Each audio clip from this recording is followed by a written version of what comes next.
Inspiration, success stories, expert advice, strategies, new ideas, and amazing conversations. Everything you need to become a great speaker. This is Oscar Santolaya, and welcome to Time to Shine. Hello. Today I will talk with a fascinating person who has traveled around the world, has been an aircraft pilot, and many other things you will hear about him. Dr. Drew McNaughton is the CEO of Change Leader, an organization, change and leadership consultancy who helps education and non-profit organizations implement strategic and programmatic change. Dr. McNaughton holds a PhD and a MA in Human and Organizational Systems from the Fielding Graduate Institute and a Bachelor in Science in Physics from the U.S. Naval Academy. He and his wife live in Albuquerque, New Mexico. Hello, Drew. Hello, Oscar. Thank you for having me on your program. Oh, it's a pleasure talking with you, Drew. It's so fascinating what I read about you. I told a little bit about your story, but please tell us a bit more. Something that I might have not mentioned and is worth to you to tell us. So you tell us so how life led you to what you are today, the public speaker and consultant that you are today.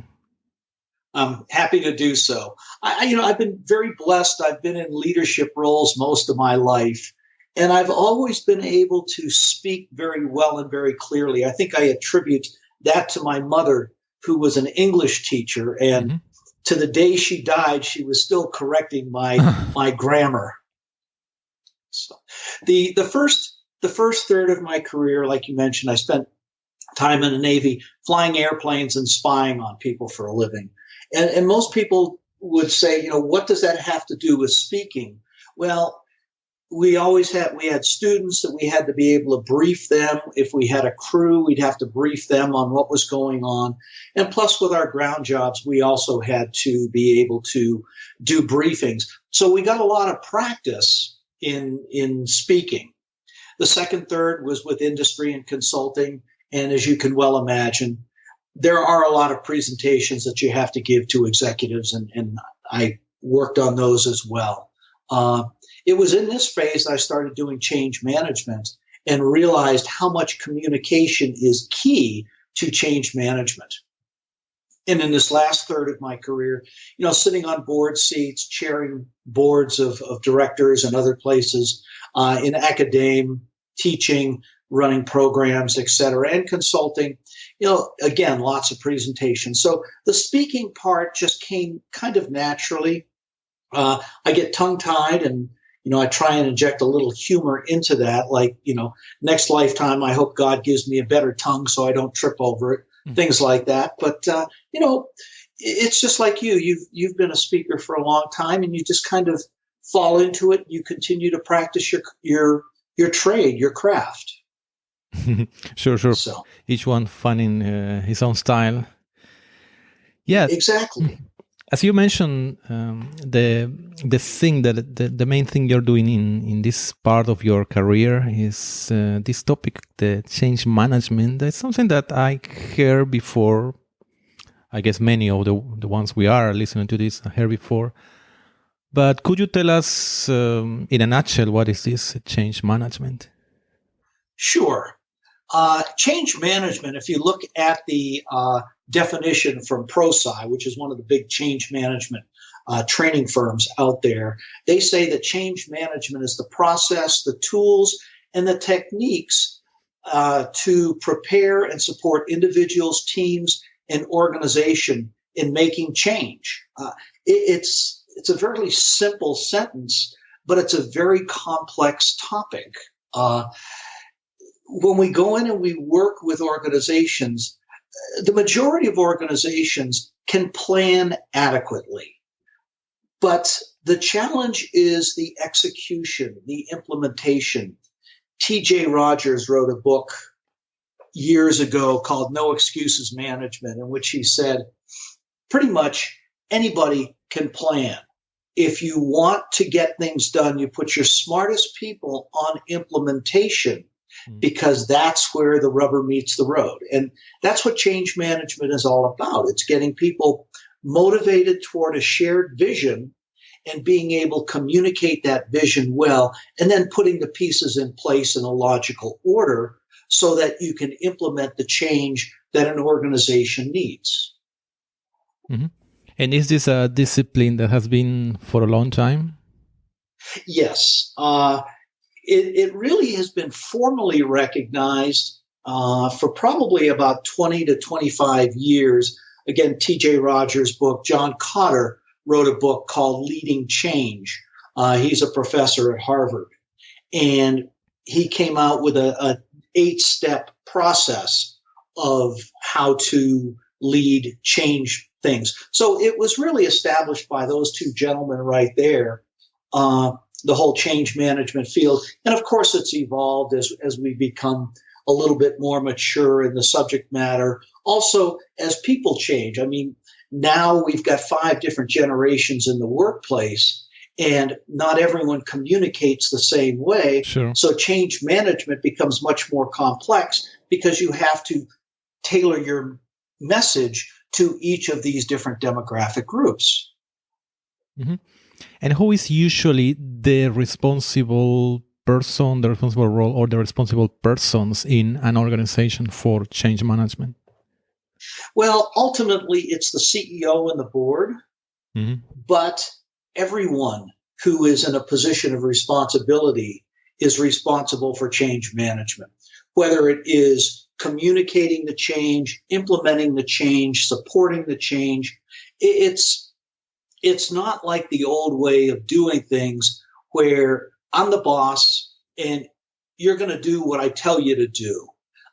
That's on the way out. People want a say on things that will affect them before that decision's made. In other words, they support what they help create. And so the process of change management has changed from a top-down to a top-down, bottom-up. Let's get together. Let's set the expectations jointly. And so that's some of the changes that we've seen evolve over time. Yes, well, CEO, for instance, is, as you said, typically one of the persons who is responsible for that. That reminds me, I had the pleasure to interview Nancy Duarte just a few months ago, and she mentioned this leadership and how the leader has to steer the organization, the company. And at some point, when the leader made a decision that this is the right path for organization, has to communicate that new path. And sometimes it's difficult because sometimes the change is hard, it's difficult. So what could you tell us about communicating change? What are the best practices, or some stories you can tell me? The way of the top-down approach has changed so much.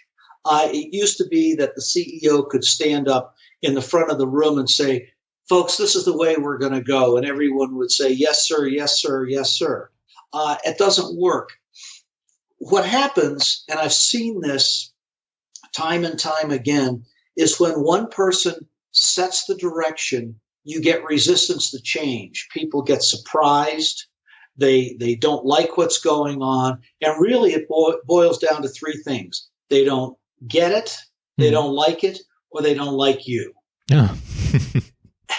And so if you collaborate, there's a lot of talk out there right now about involving stakeholders. And the typical projects, 80% of them never realize the results that they had envisioned at the beginning. So by collaborating with stakeholders, giving them the understanding through transparency and other means of, this is the situation we're in. The market's changing. We're not doing well financially. We want to stay in front of the markets, et cetera. Giving them an understanding of why the change is coming, and then saying, let's work on this together. How do you think we should go about this? The CEO never gives up his or her authority. But when you involve other people, that authority becomes far stronger. It's called referent leadership instead of formal leadership. When you've got people on board like that, when they buy into a shared vision, not a top-down vision, but a shared vision that they collaboratively come up with, you don't get resistance to change because it's everybody's idea. If we've got time, I'll give you a quick story about this. I was working, believe it or not, with the U.S. Air Force. Mm-hmm. And the organization that I was working with was a large reserve wing of 1,000 people. And due to a change of mission, they had to completely redesign and retool their entire organization. Well, we did a strategic planning session to where we brought in the key stakeholders, literally from all over the world, to help validate what we were doing as the change management team, as the core leadership of the organization. And what they did was they validated, they bought it. When we rolled out the entire, and we did this every step of the way through the whole planning process. When we rolled out the new plan, they literally got a standing ovation of 500 people in the theater. Now, if you know the Air Force, if you know the military, it's very rare to get that kind of response. But what was really neat is you could see out in the audience people turning to each other and saying things along the lines of, you see that? That was my idea. You've got that buy-in, that people supporting what they help create. It makes the implementation far easier.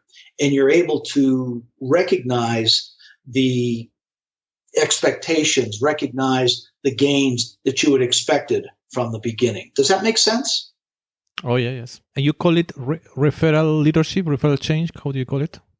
Referent leadership, yes. Referent leadership. Yes. Yeah, really interesting story. Do you also have some other concrete stories about also in organizations or in companies how leaders manage to communicate this change? Well, you can take a look at President Obama, as he was building up to the presidency, and it was, yes, we can. Yes, we can. He was creating a belief that they could make the changes. I mean, this is a fabulous example of this. Jack Welch, when he was the CEO of GE, they called him Neutron Jack because he would go in and blow things up.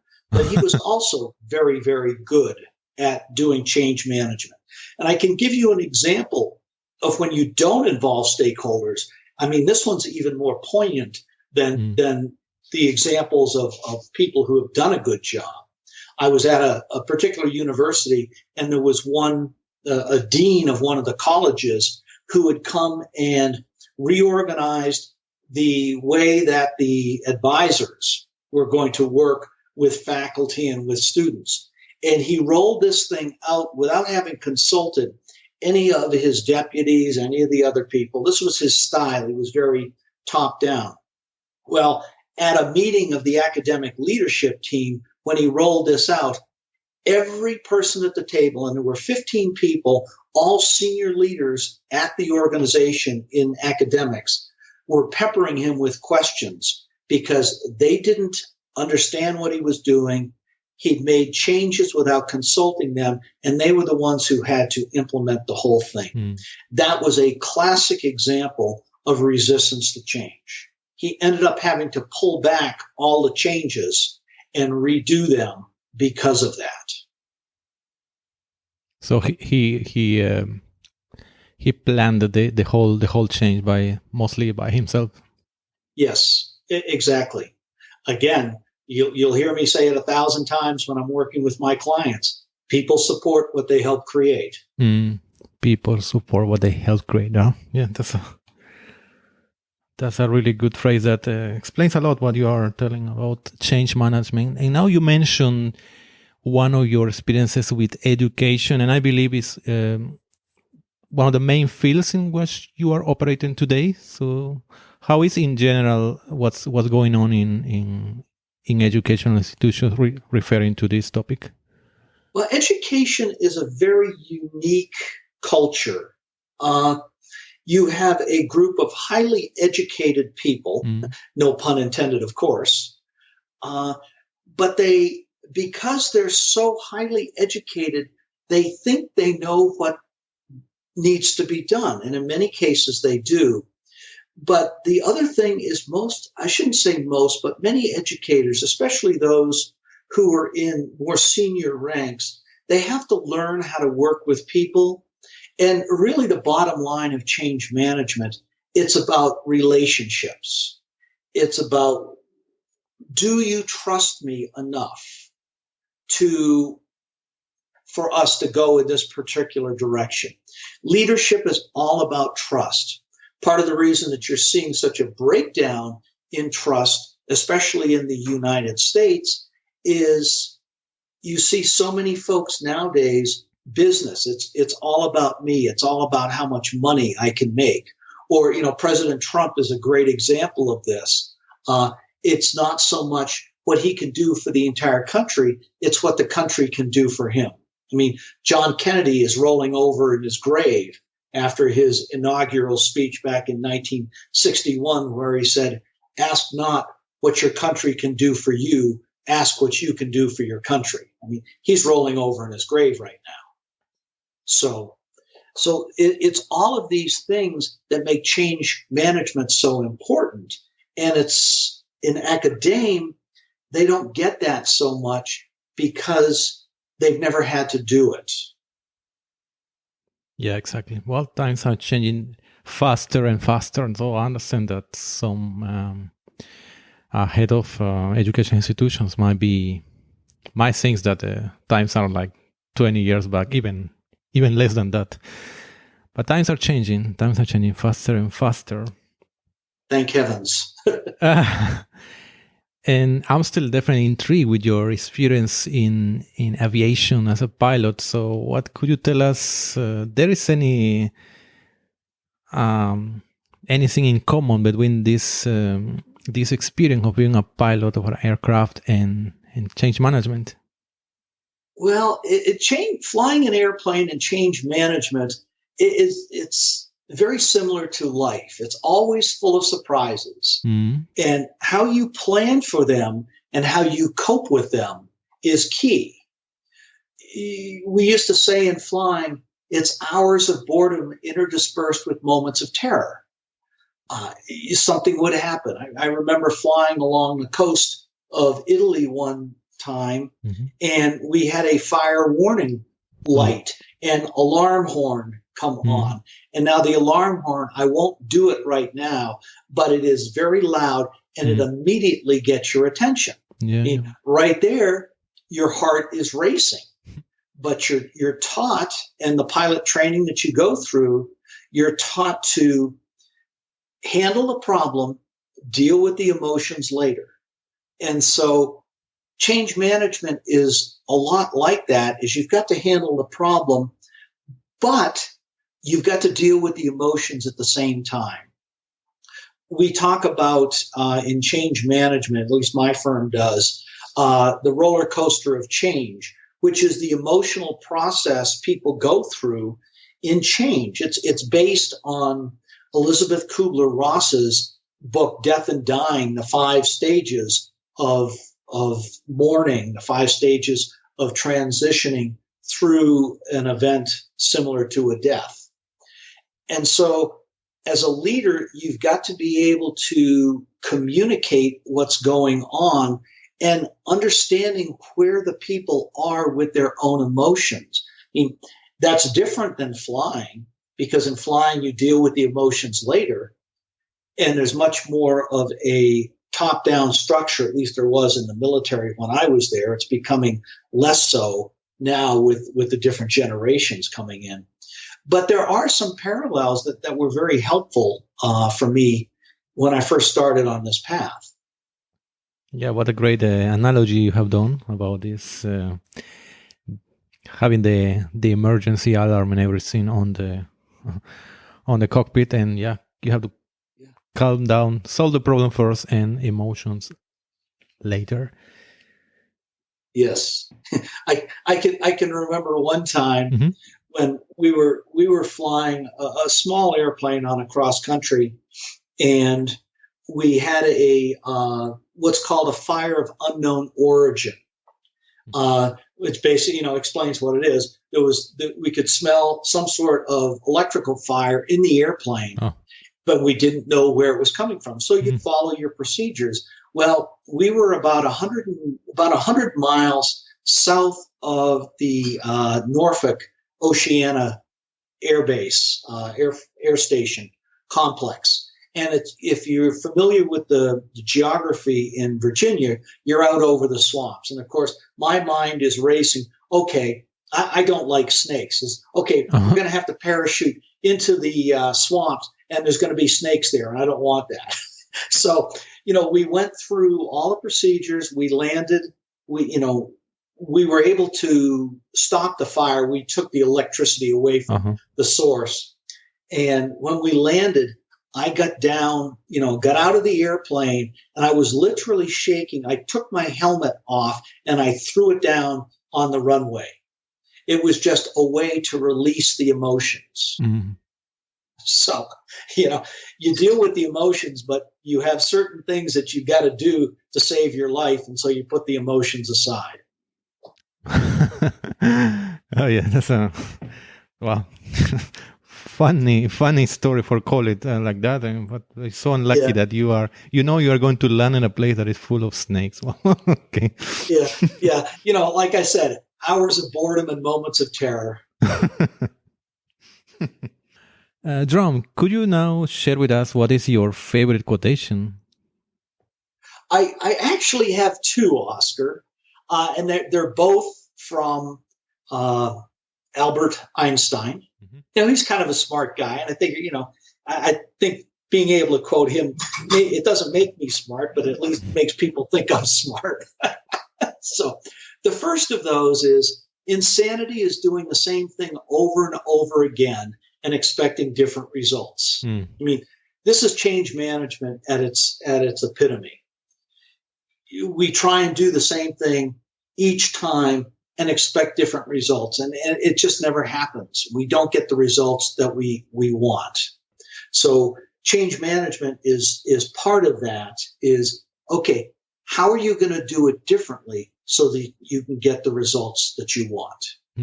The second of those is, everybody is a genius, but if you judge a fish by its ability to climb a tree, it will live its entire life thinking it is stupid. Again, you wouldn't think that's change management, but it truly is, because Jim Collins, his book Good to Great, talked about having the right people on the bus. Well, that's critical, but you've got to have the right people on the right bus and in the right seat to be able to get done what you want to do.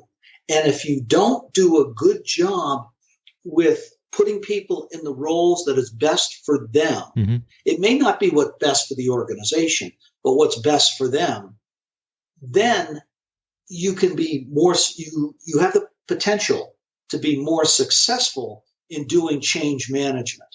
But if you just say, you go do this job, then if it's not what they want to do, or if it's what they're not capable of doing, you're setting the whole organization up for failure. Yeah, excellent quote. Also, not only having the best people, but putting in the right role so they do their best. Exactly. I mean, take yourself for instance. You speak on certain topics, and I've heard you speak. You're very, very good. Thank you. But if you were to speak on a topic that was outside of your area of expertise, you wouldn't be as good until you learned the topic, and then maybe even then you wouldn't, because you wouldn't necessarily have the personal stories to be able to relate to it. So it's very similar to that. You're not going to get up and speak about a topic that you don't know anything about. Why would you put somebody in a role for change management that they don't know anything about? That's so true.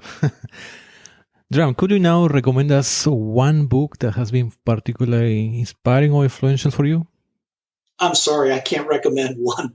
There's been probably four that come to mind. Is that okay? Okay. So I already mentioned one, John Cotter's Leading Change. It was done probably 20 years ago, and it's really the Bible for how to do change management. There's another one called by Ari DeGeus, and it's Arie Degeus, and I know I'm mispronouncing that. He's Dutch, so it's probably Heiss. The book is called The Living Company, and he talks about the different types of organizations that are out there, and he basically breaks them down into two different categories. One is what he calls the economic company, and it's in business to create wealth for a select few.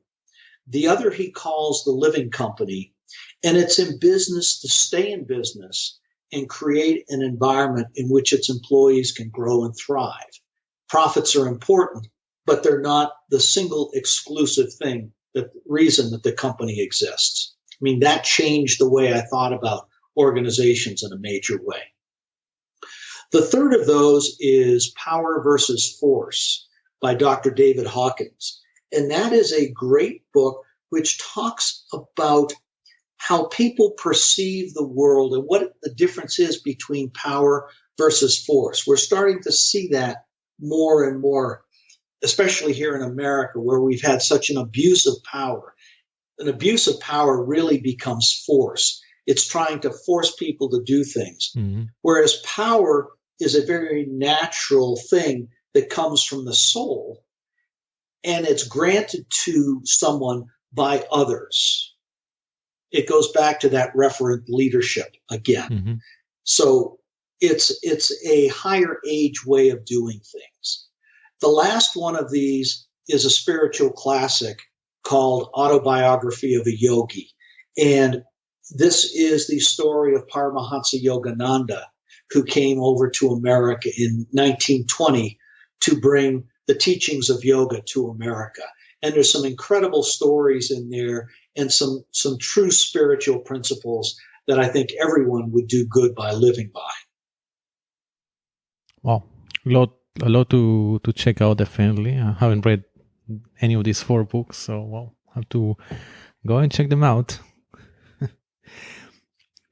John, finally, could you share with us an exercise, something practical that you recommend us doing it daily, weekly, a routine to shine? You know, I think this may surprise you a bit, Oscar, but what I'm going to tell you is I think every good speaker should meditate. Mm-hmm. Why? If you take a look at the mind, most people's minds are just jumbled up.